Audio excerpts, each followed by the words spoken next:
یہ تو ممکن نہیں ہم مدین چھوڑ دیں، یہ تو ممکن نہیں ہم مدین چھوڑ دیں۔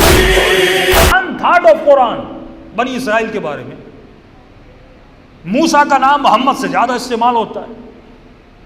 قرآن مسلمانوں کے لیے اترا، مسلمانوں کے نبی پہ، لیکن اس نے سوچا نہیں کہ 3 گنا سے زیادہ قرآن بنی اسرائیل کا ذکر کرتا ہے۔ قوم عاد، قوم سمود، قوم صالح۔ قرآن کی دوسری سورت کھولو تو بقرہ، یہ بحث کس کی؟ بنی اسرائیل کی۔ آل عمران کون؟ بنی اسرائیل۔ یوسف کون؟ بنی اسرائیل۔ یہ سارے قصے کس کے؟ بنی اسرائیل کے۔ کسی کو میں نے پتھر سے مارا، کسی کو میں نے مینڈک کے عذاب سے مارا، کسی کو میں نے مس کر کے مارا، کسی کو میں نے آگ سے مارا، کسی قوم کو میں نے زلزلے لا کر ان کو تباہ کیا۔ پروردگار اتنی ویرائٹیز کیوں بتا رہا ہے؟ ہم سمجھ گئے جب تو مارنے پر آئے تو بندوں کو کسی ذریعے سے مار سکتا ہے، لیکن خدا ویرائٹیز کو گنواتا ہے۔ وجہ کیا ہے؟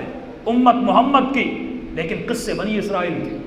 قرآن قصوں کی کتاب نہیں ہے، قرآن عبرت بتانا چاہتی کہ دیکھ ان قوموں نے کیا کیا تھا اور ان کے ساتھ حال کیا ہوا۔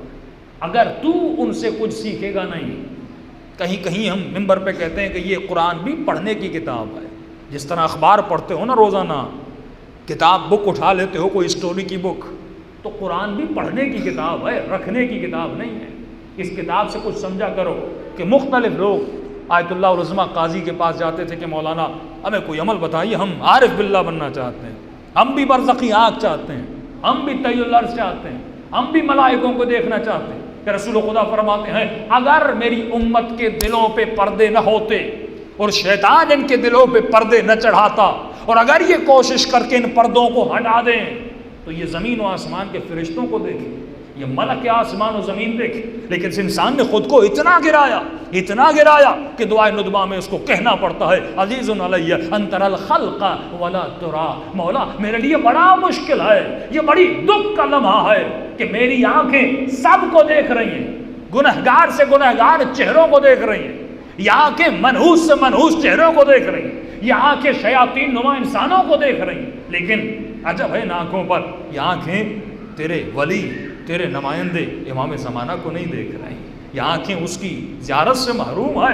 عزیزوں علیہ میرے لیے بڑا مشکل ہے، یہ آنکھیں کیوں محروم اپنے مولا سے؟ کیونکہ اس کے دل پر پردے پڑ گئے، اور پردے کیوں پڑے؟ کیونکہ اس مومن نے سوچا نہیں میں پیدا کیوں ہوا تھا، مجھے بنایا کیوں گیا تھا، یہ اپنے مقصد سے اپنی راہ سے ہٹ گیا ہے کہ مجھے کس راستے پر چلنا تھا اور کس لیے بنایا گیا تھا۔ یہاں تک کہ اس نے کربلا کو بھی کہاں تک محدود کر دیا؟ صرف گریے تک محدود کر دیا۔ ارے کربلا تجھے عارف بنانے کے لیے بنی، کربلا امام زمانہ کے ملاقات کے لیے بنی، کربلا تمہارے وجود میں ایثار کی صفت بنانے کے لیے بنی۔ میں ہمیشہ کہتا ہوں کہ 2 سوسائٹیز تھیں، ایک یزید کی سوسائٹی تھی، ایک حسین ابن علی کی سوسائٹی تھی۔ کربلا ایک سویلائزیشن کا نام تھا، کربلا ایک تہذیب کا نام تھا، کربلا ایک قیام کا نام تھا، یعنی کربلا کے بعد سے اماموں نے انسان سازی کرنا شروع کی، نبی نے لوگوں کو مسلمان بنایا، امام کا کام تھا اب ان کو سائیکل دیں۔ مثال کے طور پہ آپ کو ایک بہت بڑا پتھر مل گیا نا، نبی نے وہ پتھر دے دیا، اب اماموں کو کام تھا ان پتھروں کو تراش تراش کر ہیرے ڈھونڈنا، تراش تراش کر سونا نکالنا، تراش تراش کر قیمتی چیزیں نکالنا، اور اماموں نے تراش تراش کر کسی کو سلمان بنایا، کسی کو ابو ذر بنایا، کسی کو مقداد بنایا، کسی کو حبیب ابن مظاہر بنایا، کسی کو جابر بنایا، کسی کو ہار ہمدار بنایا، کسی کو دابل بنایا، کسی کو ابا سلط بنایا۔ یہ اماموں نے تراشا تھا کہ کربلا میں 72 کو امام نے ایسا تراشا کہ آج وہ 72 پوری دنیا کے لیے رول ماڈل ہے۔ آپ سوچئے کہ جب امام حسین کربلا گئے کتنے شیعہ ہوں گے اس زمانے میں جو امام حسین کو بے حیثیت امام تسلیم کرتے ہوں، کتنے شیعہ ہوں گے؟ علماء فرماتے شاید 200 لوگ ایسے تھے جو حسین کو امام مانتے تھے اور معصوم مانتے تھے۔ نبی کا نواسہ تو سب جتنے خط لکھے گئے وہ امام کو امام بے حیثیت امام نہیں۔ 3 خط امام حسین کے پاس گئے۔ پہلا خط جب امام حسن نے صلح کی تھی، خط لکھا کہ آپ کے بھائی نے صلح کر دی، الیاذ باللہ الیاذ باللہ۔ مظلومیت امام حسن یہ تھی کہ ان کے چاہنے والے کہتے تھے کہ امام المذلین،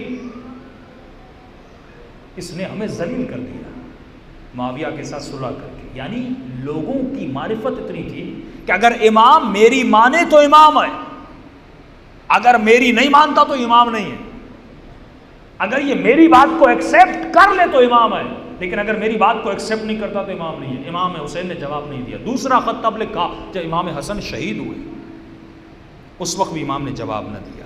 یہ آخری خطوط تھے جو امام کے پاس پہنچے۔ اس کے بعد امام نے قیام کیا، فرمایا 200 سے زیادہ بھی اس زمانے میں شیعہ نہیں تھے جو امام کو بے حیثیت امام تسلیم کرتے ہوں، لیکن وہ کربلا جس میں آقا حسین کا کرتا اتارا جاتا ہے اور اسے پارا پارا کیا جاتا ہے، وہ کربلا جس میں امام حسین کے لاشے کو پامال کیا جاتا ہے، یہ معرفت تھی لوگوں کی اس زمانے میں امام حسین کی۔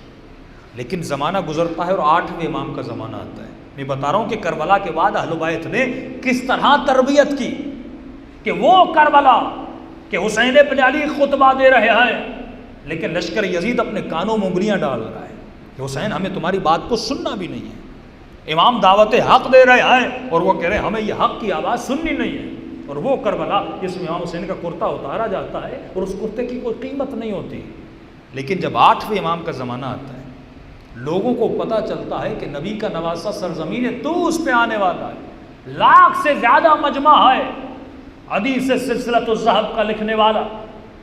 ہوا کیا اس بیچ میں کہ کربلا میں کوئی سننے کو تیار نہیں ہے، لیکن 8ویں امام کے زمانے میں لاکھوں کا مجمع ہے ایک حدیث کو لکھنے کے لیے، ایک جملے کے کوٹ کرنے کے لیے۔ یہ لوگوں کے دلوں میں معرفت آتی گئی۔ یہ کربلا کے بعد یہ مجمع بدلتا گیا، لوگوں کا شعور بدلتا گیا، لوگوں کے وزڈم اور لوگوں کے مائنڈ بدلتے گئے۔ یہ کیسے بدلے؟ یہ اہل بیت کی زحمت تھی، یہ کربلا کا اثر تھا، یہ وہ ریولیوشن تھی جو لوگوں کے ذہنوں میں پیدا کی۔ وہ کربلا جس میں امام حسین کا کرتا اتارا جاتا ہے اور کوئی قیمت نہیں دیتا، لیکن وہ مشہد کہ جس میں امام اپنا ایک کرتا دابل کو دیتے ہیں اور دابل کہتا ہے کہ لوگوں کے اصرار کے بعد میں نے اس کرتے کے ٹکڑے ٹکڑے کر کے تبرکن لوگوں کو دیے اور مجھے 20,000 درہم دیے گئے امام کے اس کرتے کے ٹکڑوں کے دینوں کے بدلے میں۔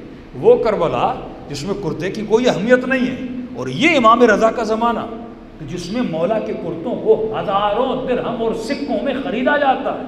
وہ کربلا جس میں امام کی کوئی بات سنتا نہیں ہے، لیکن وہ کربلا کے بعد کا ماحول کہ امام کے کلام کے لیے لوگ ترس رہے ہیں۔ وہ کربلا کہ حسین بلا رہے ہیں لیکن کوفے سے کوئی آتا نہیں ہے، لیکن وہ مشہد مقدس کہ جس میں لوگ وقت کے حاکم کو کہتے ہیں الرضا من آل محمد، ہم بس اس سے راضی ہوں گے جو آل محمد سے ہوگا، ہم بس اس سے راضی ہوں گے، یعنی حکومت میں ہمیں وہ چاہیے جو آل محمد سے۔ کہ وقت کا حاکم مجبور ہوتا ہے کہ مدینے سے خراسان میں اہل بیت کے ایک نواسے کو لائے اور اسے ولایت ہدیہ دی۔